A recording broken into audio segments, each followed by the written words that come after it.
A very good evening to every viewer out there. Thank you for joining us tonight on the agenda. My name is Toiwan Jabela. Tonight on the platform, we are joined by Raphael Liswaniso, who is the CEO of the Katima Mulilo Town Council. Of course, he is on suspension right now, and there has been a lot of controversy around that suspension. And Mr. Liswaniso joins us now from Katima Mulilo, from Zambezi region rather, to speak to us about that suspension. Thank you very much, CEO, for making time. If you can just, for a start, tell us, when did you join the Town Council of Katima Mulilo? Thank you very much, Toivo. Just to start a bit before I go to answer your question, I think people need to know who is Raphael Liswaniso. Yeah.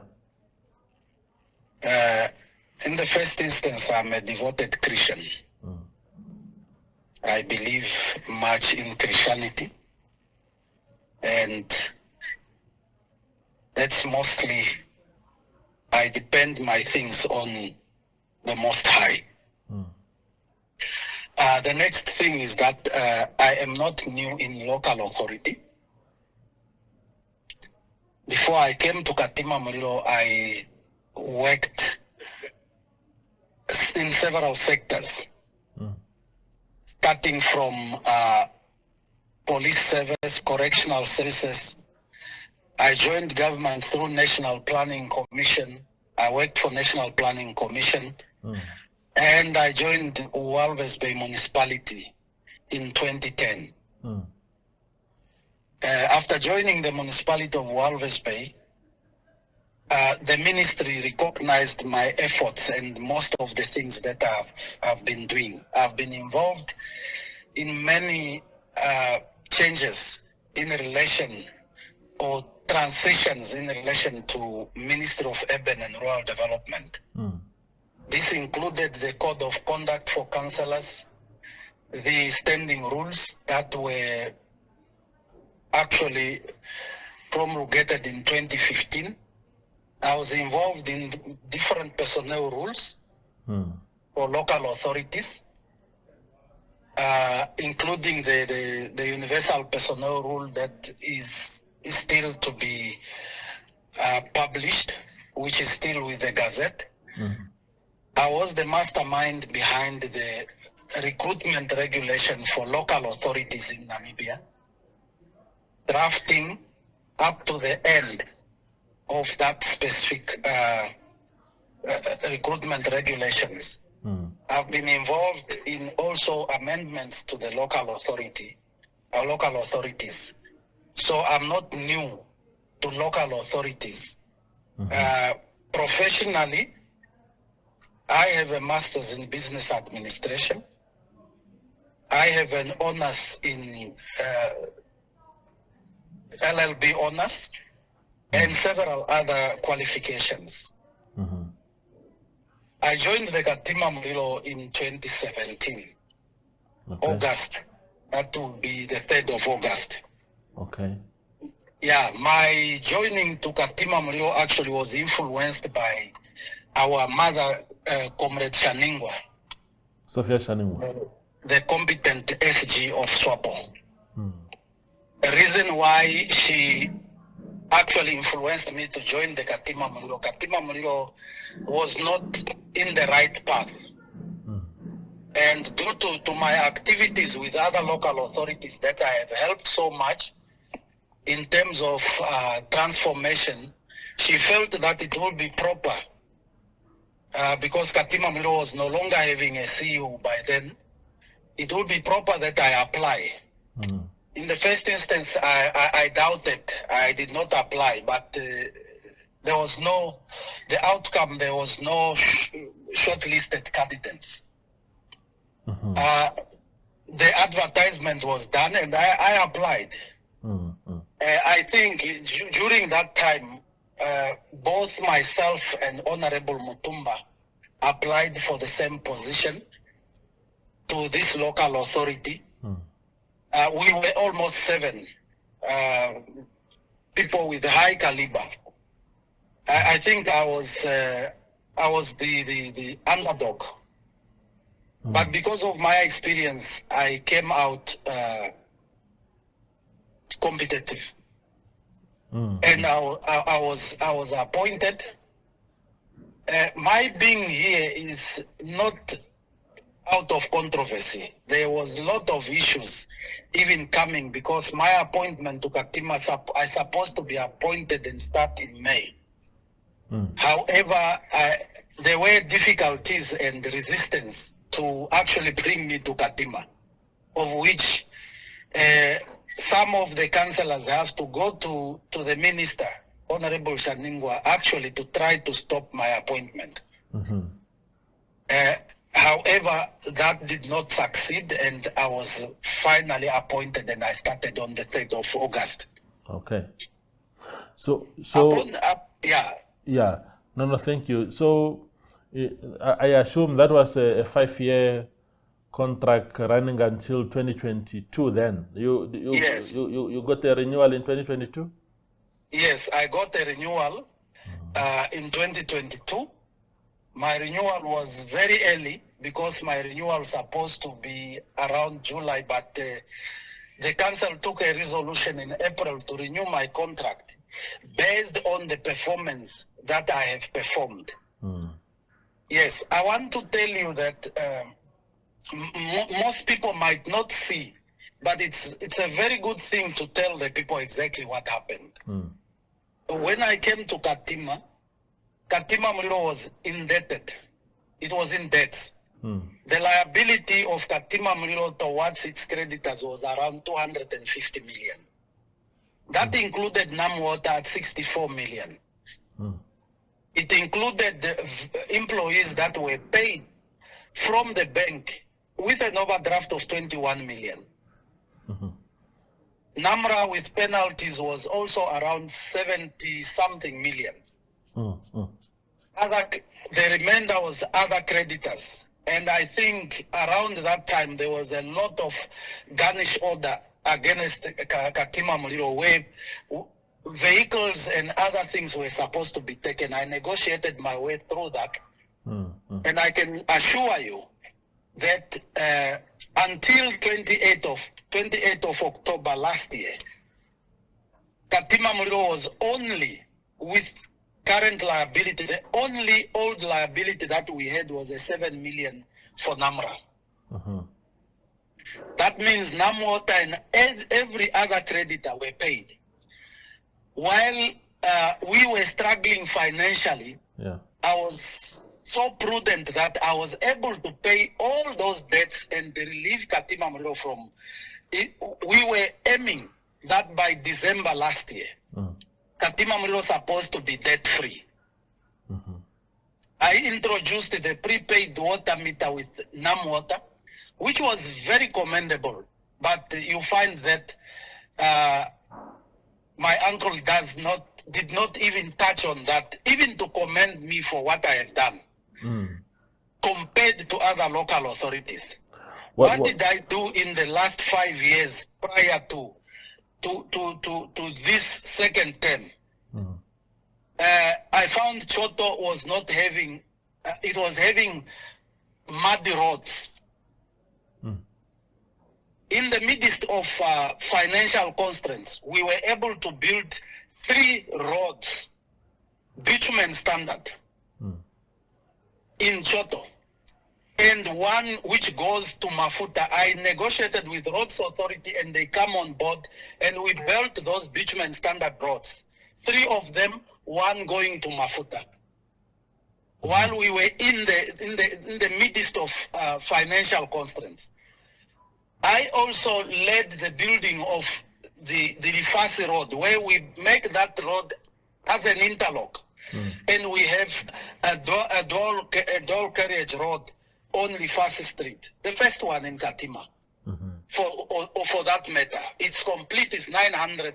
We finished it at an amount of 12 million.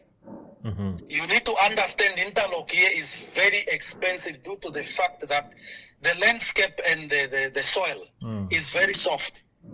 So that's why the cost looks more higher, because you need to compact, you need to put gravel, you need to put stones and all that. That's what led to this road coming to 12 million. Mm-hmm. I have negotiated my way. Katima Mulilo, if you come to Katima, on several areas you find free Wi-Fi. It's the only town that you have free Wi-Fi provided by the local authority council. Mm-hmm. I think Windu copied from us if they have that. Yeah. So Yes. yeah. No, wonderful. Thank you for laying that ground also. Where did you get the money from to clear your debts and to also effect the development that you spoke about? I remember, for example, during the previous minister's time, Minister Erastus Utoni, you differed with him on a number of issues. I think one of them was Red Force. Did you get some of that money from your debt collection efforts? How did you find the funds? Yes, in fact, is that we tried to collect funds by ourselves. In the first instance, we were using methods of actually closing water. The first method that we used was to put prepaid meter across the whole town. There was a demonstration against that initiative, because when we got the prepaid meter to NamWater, we also replicated that to the customers. So we collected money from that point. However, the prepaid meter became obsolete because there was a lot of resistance or influence from the quotas. And people started sabotaging these prepaid meters, doing illegal connections and all this. However, if there was a cooperation, that initiative could work well for both the parties. Then we found that it was difficult. Things were a little bit going down again. But then we initiated another initiative in terms of Section 76 of the local authority, where we had to engage a debt collector to assist us to collect the debt. Because bigger businesses and the ministries and all that, the central government was unable to pay. So we employed the services of Red Force because we had no capacity within ourselves to actually do all this age analysis and to force. And in fact, our focus is not on debt collection. Our focus is for service delivery. And therefore, we had to outsource this to Red Force. Red Force came to assist us immensely in terms of the collection, until when further influence from other corners came in and started influencing people against all these initiatives. People were happy because they knew what they were paying for. The water they were buying, all of them started getting happy because they were spending what they are actually using. And all these initiatives, you find that we have quotas from amongst our people, from amongst our leaders, that actually foresaw this not as a success, but then politically influenced the people. And you see, you find such kind of things. However, the relationship between us and Red Force was very clear. They only have to do customer contacts and influence customers, also educate customers on how they can finish their payments, their debt payments. All the payments were done at council. And only when payments are made is when council takes that and pays Red Force. So this whole scenario where we differed with the minister, it's the fact that the previous minister did not really embark on finding out why local authorities are not performing at the level where they're supposed to perform. Politics here at the local level is higher than anywhere in the government sphere. We have direct political muscle because you are not only dealing with council, you are dealing with the people themselves, and then those that want to be elected into positions. It becomes a very difficult. Local authority is a very difficult area to work in. That I can assure you. Yeah. You can bring the best CEO that you have at a local authority.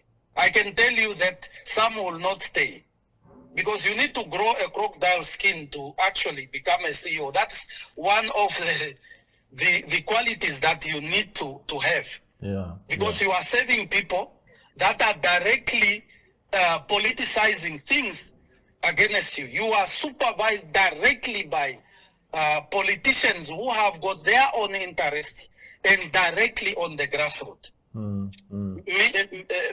Directly dealing with the grassroots. Yeah, yeah. So Minister Utoni left, then James Ankwasa came in, and one of the very first local authorities that he visited when he started touring the local authorities was Katima Mulilo, and we saw a video of him interacting with you. In that video, I think it was by MBC, where he said he didn't like your attitude because you were explaining some things, and he said he didn't like your attitude and stuff like that. And that is also the moment that we saw the whole issue about cars, that cars for land scheme came out also. Well, what can you tell us about the car scheme first, and how that affected your relationship with the minister? Yeah, in fact, you see, despite that I do not make such decisions, yeah, the decisions on buying cars and land distribution is actually with the council. The council makes those decisions. However, I want to clear the air how these things came in. Yeah. The buying of cars did not start with this council, the former council that was dissolved. It started with the previous council. In fact, the one I can remember very well was the council selling land to Kamunu. And due to the fact that we are a service delivery based organization, Katima Mulilo was actually in bad books with banks. So they couldn't get a loan because of their rating. And due to the fact that we had fleet that was actually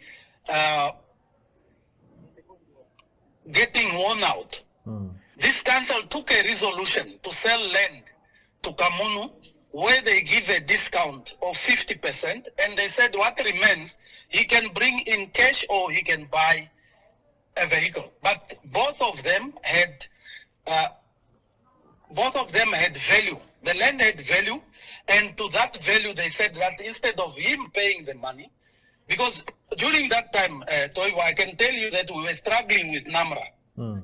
Any money that gets into the account was taken away by NAMRA because of the debt that we had with NAMRA.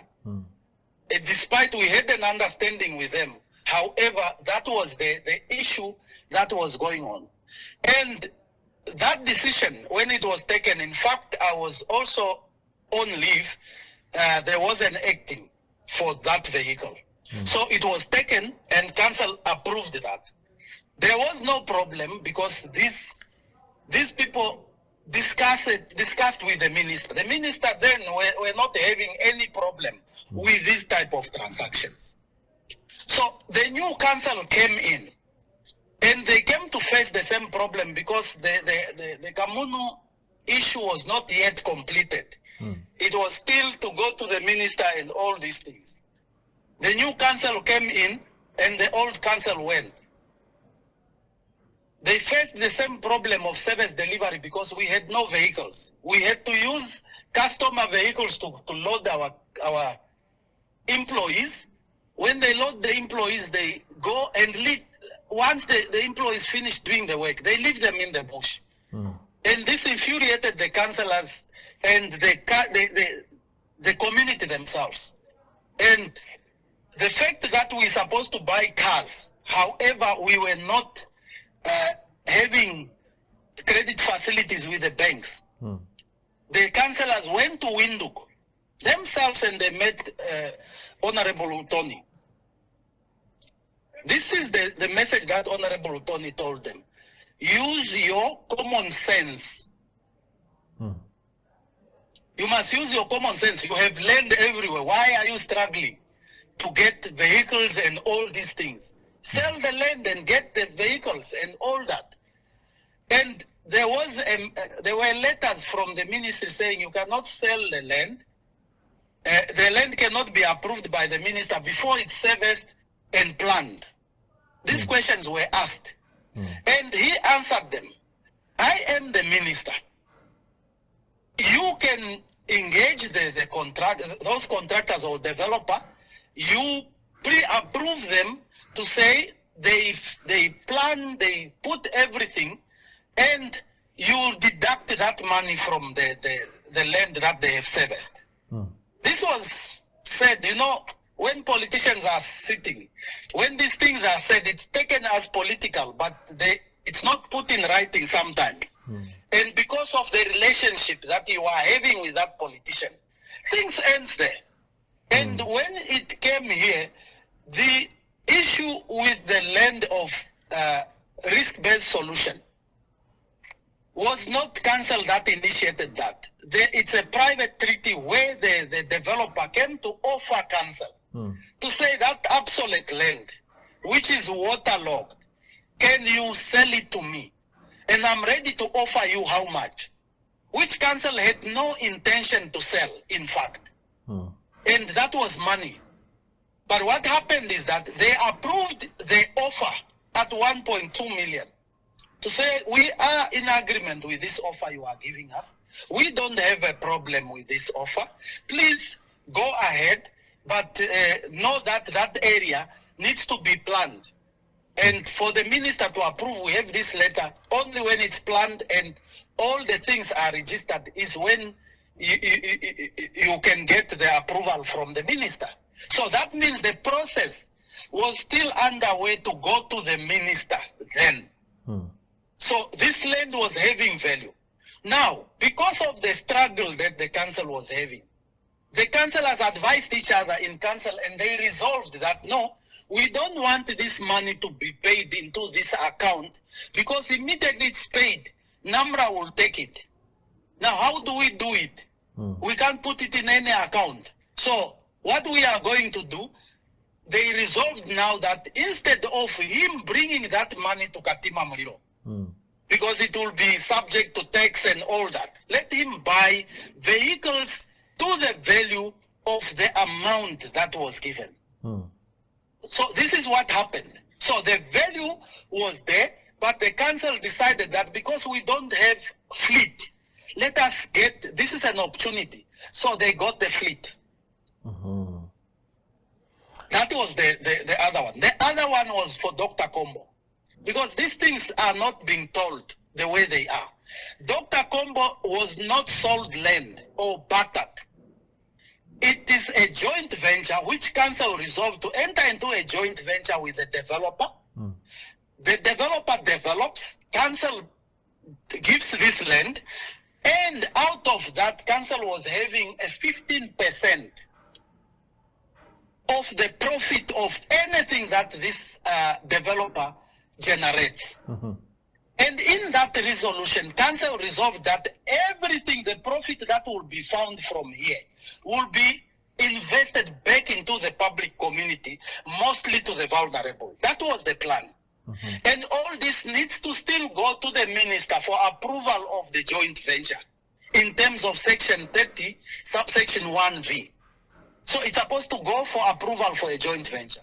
On top of that, the council then requested the developer and say, listen, we are struggling with fleet. On top of that, we want you to buy for us vehicles.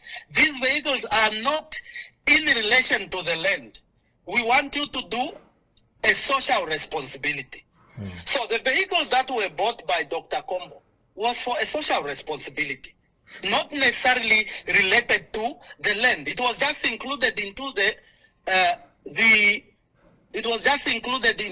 resolution so that it can be approved together on that, because this social responsibility is a donation, which the minister needs to approve also when it's a donation. So these are the things that unveiled. It's not necessarily that indeed it was an exchange, as it is considered to be. And you need to understand, going back to risk-based solution, the value of the project that the developer is supposed to bring to Katima is around 100 million. So that is the investment. Yeah. Yes. The concern of the minister, Raphael, was that I understand the predicament now that you mentioned it, but the point of the minister was also that land, by its very nature, gains value with time, whereas vehicles lose value with time. And he found the deal from that point of view very, very, very bad for the local authority. What do you have to say to that? Toivo, let me assure you, an economist would not have arrived at the same conclusion by the Honorable Minister. You need to understand two factors here. The vehicles that were bought has to deliver services. It's not an individual, it's not a private vehicle. Yeah. And at the provision of these services to the people, these vehicles would draw money into council. Let's go to the plot itself.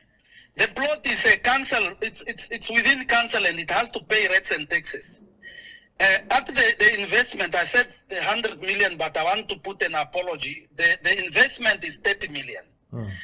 We are talking of 300,000 in rates and taxes a month that the developer will pay into Katima Mulilo's account for decades. Do you understand?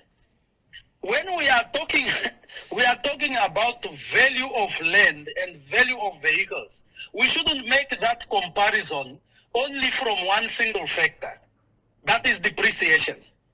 We're supposed also to take from the factor of what does this investment in this vehicle gonna do in the coming 5 years of its depreciation. The depreciation of the vehicle will work. However, there is return on investment, because this vehicle is deployed to deliver service to the very people that we are serving. Staff will use this vehicle to go deliver, and once they deliver the services, these services are paid. Will it not be different? It will vary if it's a personal vehicle, which is not used for business. Anything that you are using to deliver business cannot be equated to the issue of depreciation only. That factor becomes wrong in economic terms. I understand you. Because a vehicle is a factor of production. And you cannot just say, because it will depreciate, I cannot do this. No.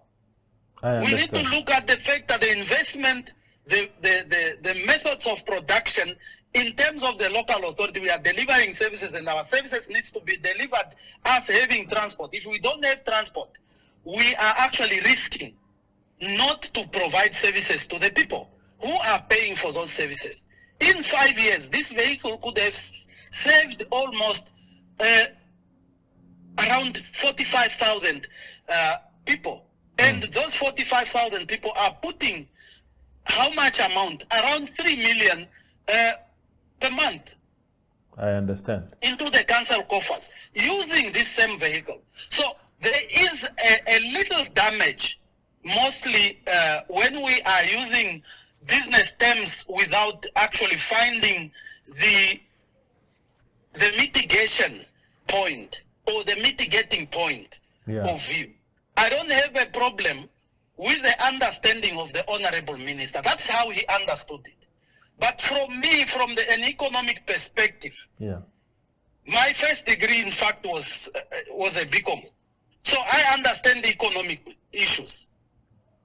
I understand. And from a financial person, I will understand.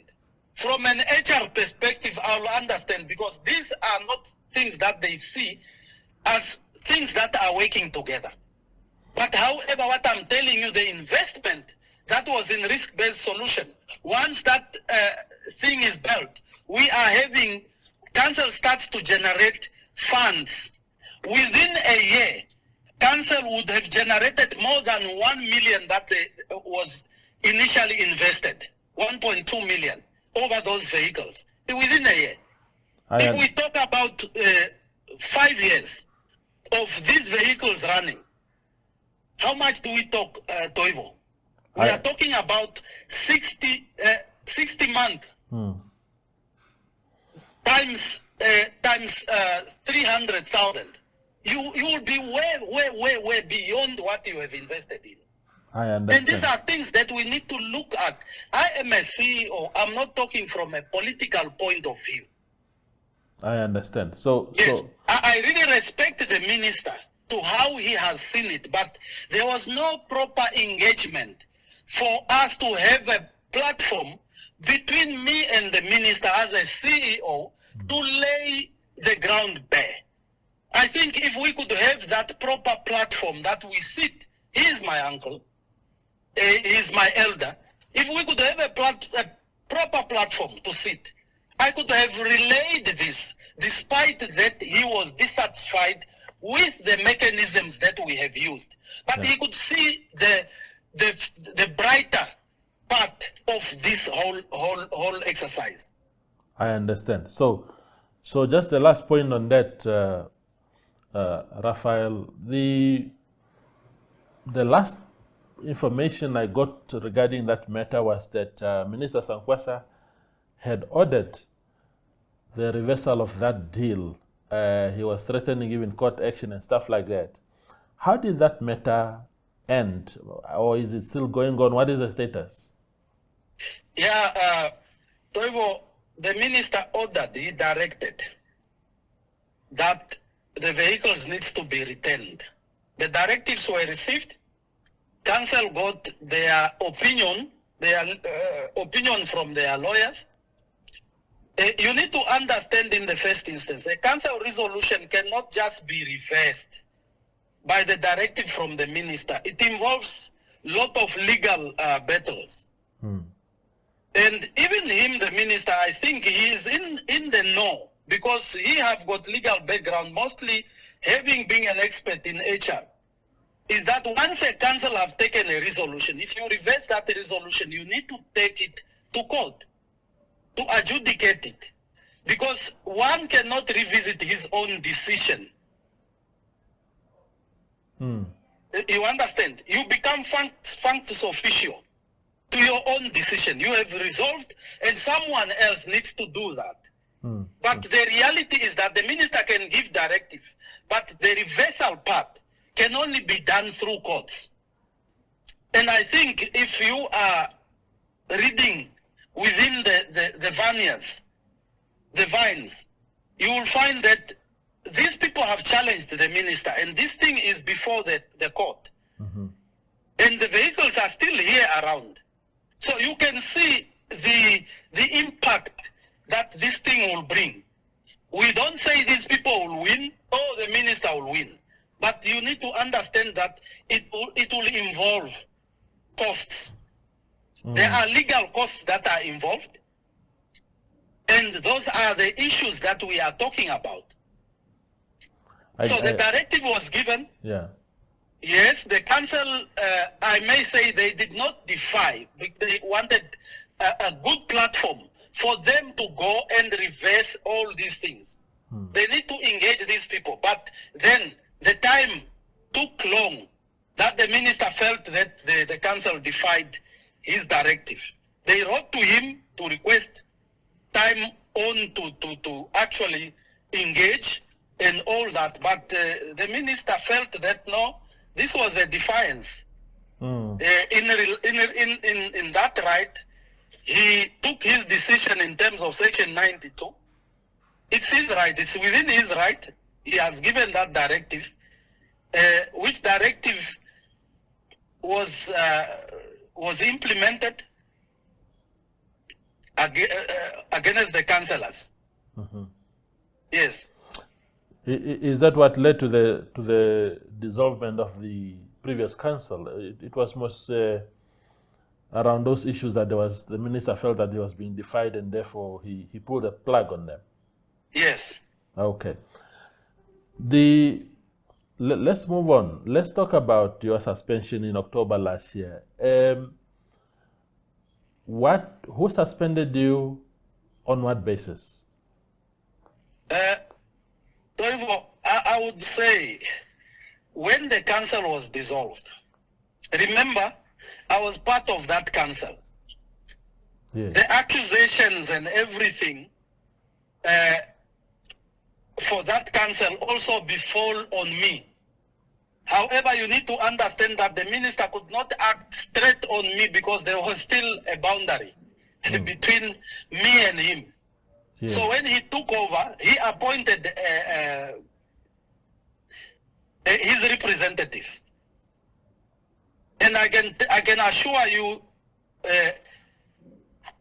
we started differing with the representative on day one. You understand? Okay. Over what? I was removed from making any decision. I was totally removed from making any decision. The administrator took everything. He was in charge. He was the CEO. She was the CEO. She was everything. I was sitting. Just for the record, who was this administrator? That was Honorable Kandumbo. Okay. Marina Kandumbo. Okay. So I was just actually, in fact, I was already prepared.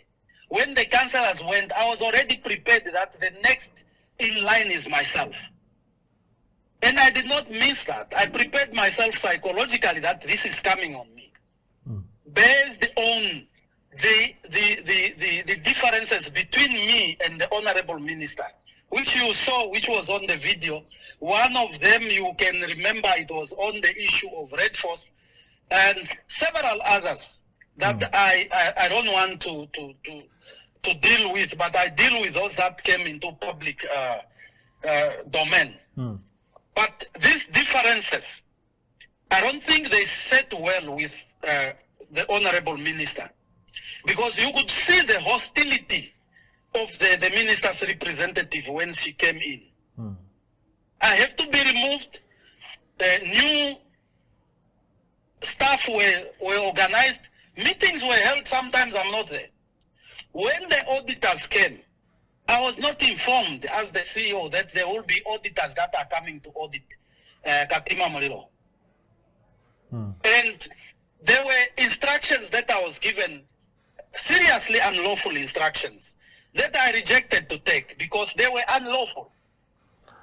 You can see that it was building a case against me, but the good part is that the instructions that I rejected that were lawful, were unlawful, were not did not save part of my charges. The only thing that saved part of my charges were those that the ones that I have delivered, which is sub judice. I can't discuss most of those. But then the suspension. Yeah, let me just stop you there, interrupt you a little bit there. For transparency, especially to those who are watching this conversation, can you cite at least one or two of examples of those unlawful instructions so that people just know? One was for me to appoint an interview panel, which that interview panel was already decided by the minister's representative. I was given a list of the people that I have to appoint. And I was not involved both in the shortlisting, both in the identification of this panel. I rejected to do that appointment. For what position were they being appointed? That was for the position of manager, human capital, and all other positions that were advertised then. Okay. Then there was also where I need to do the direct appointment for the 100 million, which was not within my domain. And I objected to that because already the minister's representative has appointed a new procurement committee without consulting me, without involving me. Now I need to deal with the appointment of bids and tenders. I refused that. That was unlawful, in fact, because if you go to the Procurement Act, Section 25 of the Procurement Act, you find that the accounting officer is the chief executive officer in terms of Section 2 and 3 of that Public Procurement Act. The chief executive officer is the accounting officer of the institution. And neither is councillors involved in the process of procurement. And the procurement is very clear. They need to get feedback from the accounting officer, not them directing the accounting officer in terms of what to do. And this actually took me out of foot with the minister's representative. And this is where the case was built. And then I was finally suspended on the 28th of October. And I was suspended without pay. It was a precautionary suspension, which you also understood. It was in the public domain. Without pay, I have to hand over all my things. In fact, I disagreed with that. I appealed to council, of which my first appeal was acknowledged without a debt. I made another appeal, which I then made it to council, to the very council which was now sitting with the minister's representative. Because Section 92, subsection 5B. Was the appeal against the suspension itself, or the fact that you were suspended without pay? Yes. Which one? The 28th of October. No, I'm saying, did you appeal against the suspension itself or the fact that you were suspended without pay? Which one? I appealed against the suspension and the suspension without pay. Okay. That's what I appealed. And I made it very clear it was not within the legal framework.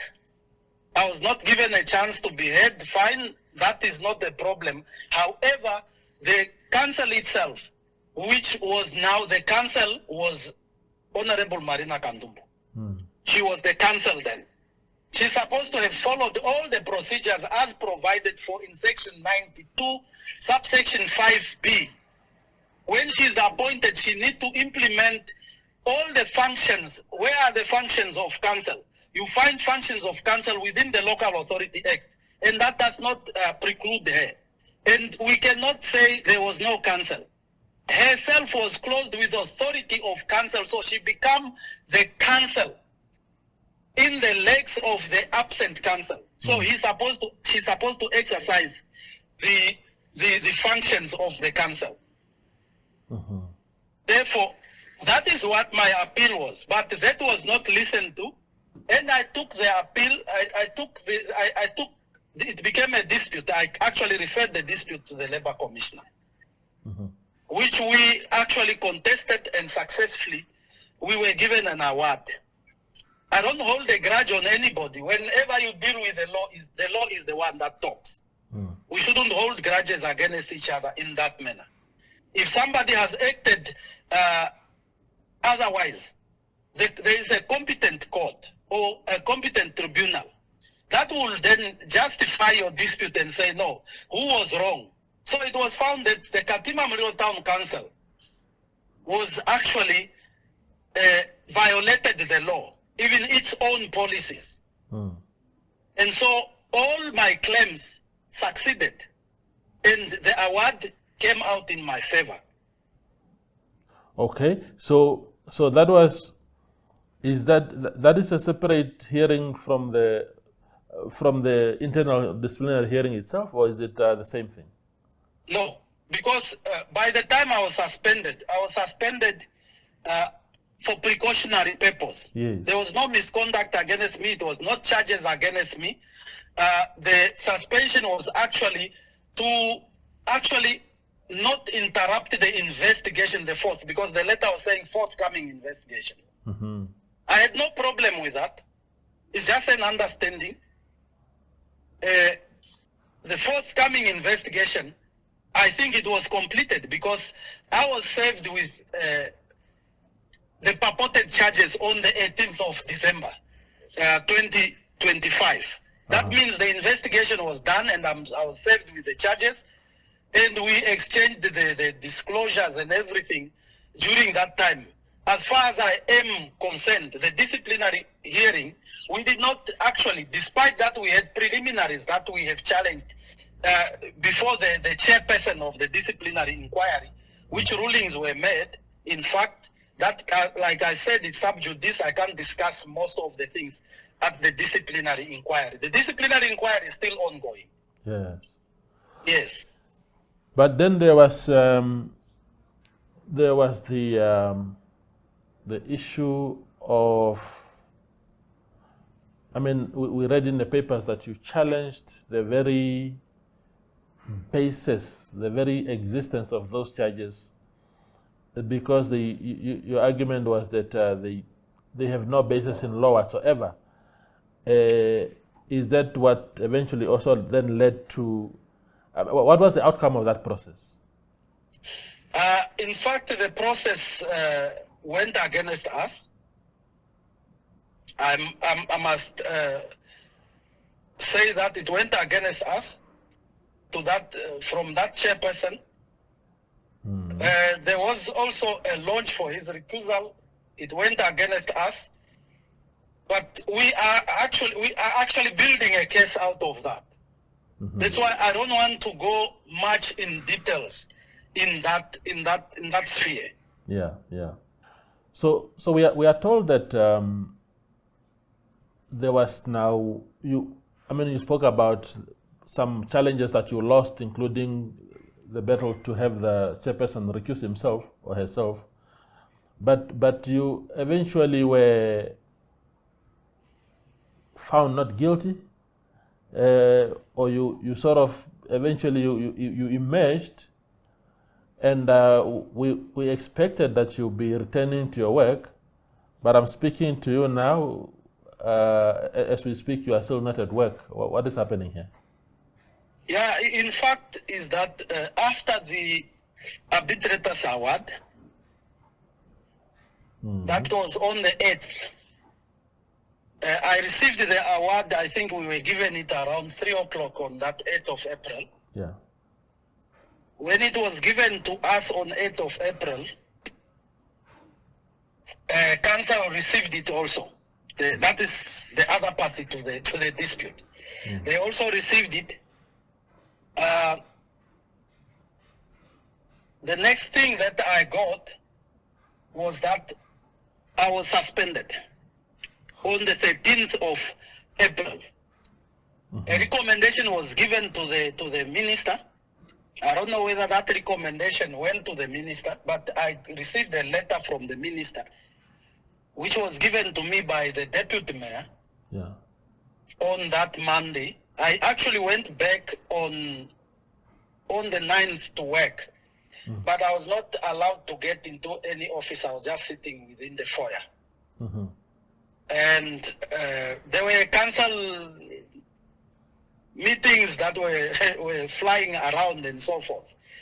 But then on 13, I finally was presented, because I came to work. I was sitting there. Nobody came there. Only later the deputy mayor came to open the office of the mayor, and I was given a letter from the minister that suspended me. In fact, that approved my suspension, and then I was given my suspension letter by council. Just before you proceed, the award that you got, what did it entail? To the extent that you showed up at work that day that you did, what did it say? It actually lifted the suspension. Uh-huh. You see, when a suspension is lifted, you don't need to be reinstated. Because you are not fired, you are not dismissed. You only reinstate someone who's dismissed. When you are on suspension, once it's lifted by anybody that is actually having authority to lift that, it means you need to report at work. You don't need to wait for a letter to say, no, report at work. No. I'm told, thank you for that clarity, but now yes, I'm told you are questioning the legality of the minister's directive to suspend you again. If you're going to venture into that a bit. I don't think we have questioned the legality. Yeah. I think the question that my lawyer raised was the modus operandi. I think if we can take it from that perspective, that is where people are missing it. The question is, the suspension was on the 8th, the lifting of the suspension was on the 8th of April. Immediately, the lifting of suspension happened. By 8 o'clock, social media was already talking about my suspension. Yes, it went to social media, and social media were talking about my resuspension. This was already communicated. 9 o'clock, I'm hearing from the grapevines, council said by 9 o'clock already. Now, the minister's letter itself, if you read number 2, it says, treat this as urgent. That if you have to read that in closed comma and you open it out, you can see exactly that there was influence, because what the council is referring to in their suspension letter are things that have already taken place. Interference with the investigation. Investigation was completed already. Disclosure documents and everything that I need from council was given to me. So there is no investigation. Even if I sit there, the witnesses are all known to me. So they have already provided their side of the story to the initiator, if the investigation has properly been done. The letter of suspension is a replica of the letter of suspension of the 28th of October, where the minister was still in charge through his representative. Do you understand? Yes. And the question that this award came out, we cannot delete the fact that this have not sat well with the honorable minister. Let us face the truth. We cannot abandon that understanding, because when he suspended me, he was sure I won't come back to council, because the suspension was also indefinite. This suspension is also indefinite until pending the disciplinary hearing. And it's the same thing that we have challenged that led to the award. Do you understand? Yes. It's the indefinite, because the law talks of time, but these suspensions are similar in nature. It's just a replica. The only thing that does not hold is to take away suspension with pay to suspension with the suspension without pay to suspension with pay. However, the content is a replica.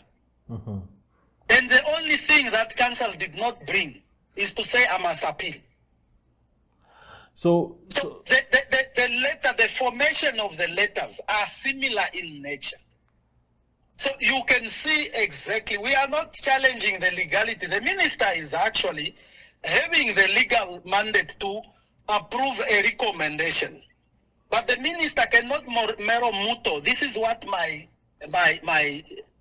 counsel, my lawyer is arguing. Cannot mero muto add an additional to tell counsel it should be treated as agent. What do you see from that yourself? You are only approving a recommendation. Where did the statement, is that statement also from the recommendation of the council?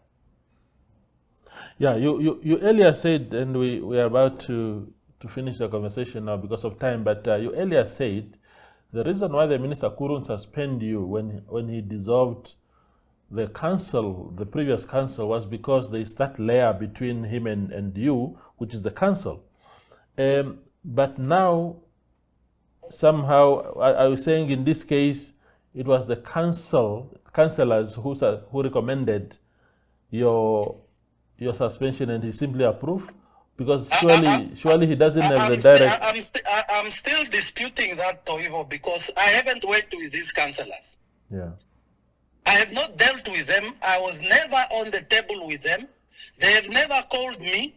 Neither did they engage me in relation to the charges for them to understand exactly what is going on. Yeah. Because it was prudent for counsel, despite I was on suspension. The suspension say I can be called anytime. For this new counsel to have called me, because they were not involved in the previous suspension, to have called me, nothing prohibits them to have called me when I was suspended to come and understand what is it that is going on. If you look at what the council have written in terms of their suspension, it's just a mere matter or a smoke screen that they have taken that decision.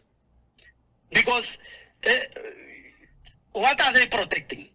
Yeah. What are they protecting? If the investigation is done, documents are handed to me. I have all the documents which I needed. I have collected everything because that's what the law requires. Now, what is the fear? That everything is within me. If I have to influence it, I will influence, because remember, I was a CEO before I was suspended. I was privy to all the information before I was suspended. So the information that I am having, it's information that I'm privy to.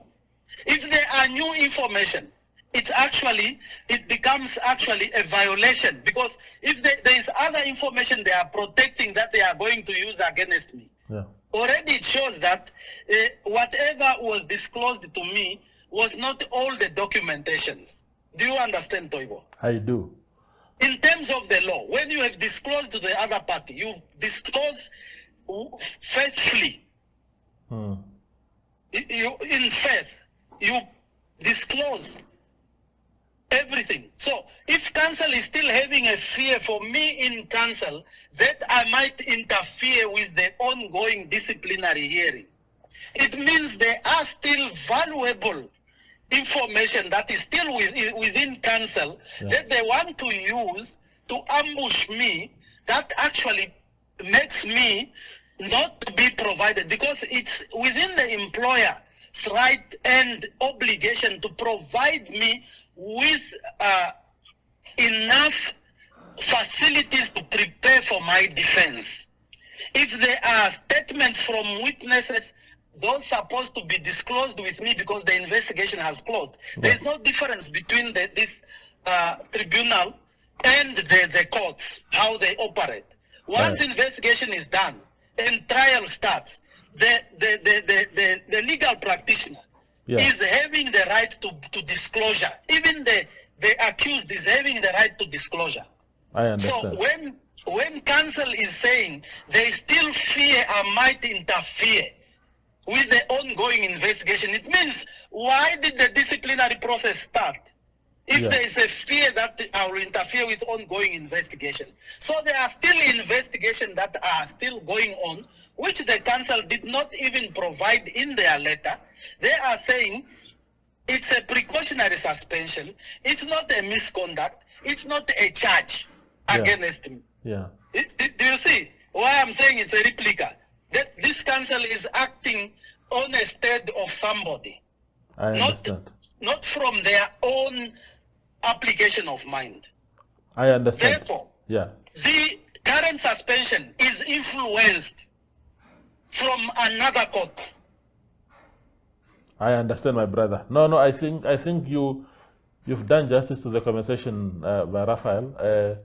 Time has run out, but we are very, very grateful that you spoke to us to shed light on those very important issues that are happening at your town council. Thank you very much, Toivo. And indeed, I want to tell you that I brought Katima out of the way it was in 2017. Yes, you've explained it very well. Yes, there are projects that are ongoing. The treatment plant, 591 million, was approved by the ministry. Yeah. The tarring of roads by Roads Authority in cooperation with us. These projects that are ongoing. So people need to know that I was not just sitting as a CEO, eating money or doing anything, but I was working for them. Absolutely. Thank you. Thank you, brother. That is Raphael Liswaniso. He is the CEO of the Katima Mulilo Town Council, who is fighting a very big battle against the suspension that he got on the recommendation of, in fact, with the approval of the Minister of Urban and Rural Development. Thank you for watching.